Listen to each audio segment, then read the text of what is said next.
Guys, we are here today with our polishing machine. We make our shaft from bore 100 smooth and shiny again.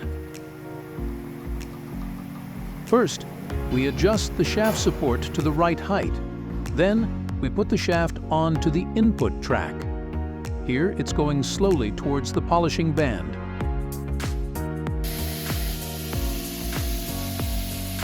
The shaft is treated with cooling water and a cork band with Gravel 1000. This way, the shaft is treated very finely.